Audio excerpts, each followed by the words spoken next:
exclu lors des ambassadeurs, comment avez-vous vécu ces quelques jours dans la résidence du jury final avant de revenir? Maxime, mes 3 jours dans la résidence ont été compliqués. On digère difficilement l'arrêt brutal du jeu, surtout vu la manière dont je suis sorti. Me rallier à l'Alliance Orange-Vert, c'était une occasion en or pour faire payer Pierre-Marie. Dans quel état d'esprit avez-vous abordé votre retour? J'ai un esprit à la Christophe Colomb, donc je suis revenu avec l'envie de conquérir l'île. J'ai dû me reconditionner très rapidement, reprendre les bons réflexes pour ne plus me laisser surprendre.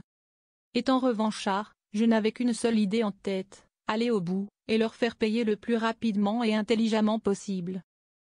À lire également Koh-Lanta, TF1, bonjour l'angoisse, les téléspectateurs réagissent en nombre à la dégustation de Maxime pour le jeu de confort. Sur le papier, l'alliance bleu-violet était la meilleure option en vue de l'orientation. Pourquoi l'avoir refusé? J'étais très lucide, j'avais bien analysé la situation et dans Koh-Lanta, il y a toujours des effets de surprise, tout peut arriver. Donc quitte à avancer, je préférais le faire avec des personnes que j'appréciais, Céline, Gaël, Noémie, Maëlle. M'y rallier à l'Alliance Orange-Vert était une occasion en or pour faire payer Pierre-Marie. Pourquoi ne pas avoir rassuré Gaëlle afin qu'elle ne joue pas inutilement son collier d'immunité? Je ne voulais surtout pas que mes réelles intentions soient découvertes, sachant que tout le monde me l'avait mise à l'envers quelques jours plus tôt.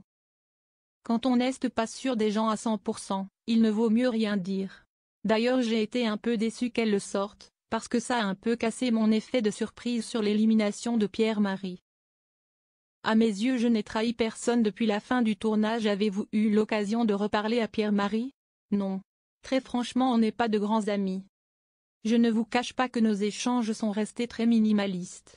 À lire également Koh-Lanta, Pierre-Marie, c'est frustrant de partir sur une stratégie en carton après votre coup d'éclat, plusieurs aventuriers vous ont qualifié de traître. Que répondez-vous à cela? Ça ne me fait ni chaud, ni froid. À mes yeux je n'ai trahi personne.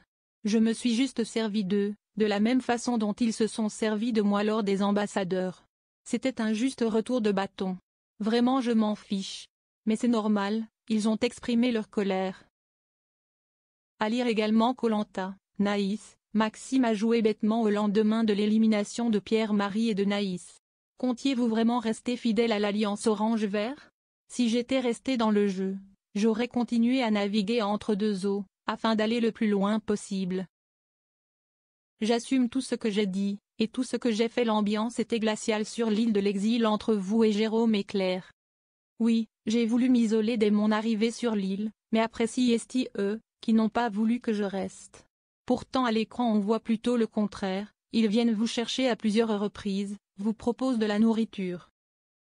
Oui, mais lorsque je suis venu chercher de la noix coco j'ai demandé je ne reste pas avec vous, et Claire m'a lancé non, mon ami, donc du coup je suis reparti m'isoler.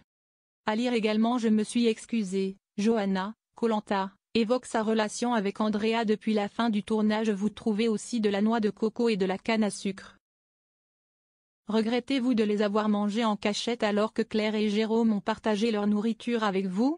Non, du premier au dernier épisode j'assume tout ce que j'ai dit, et tout ce que j'ai fait.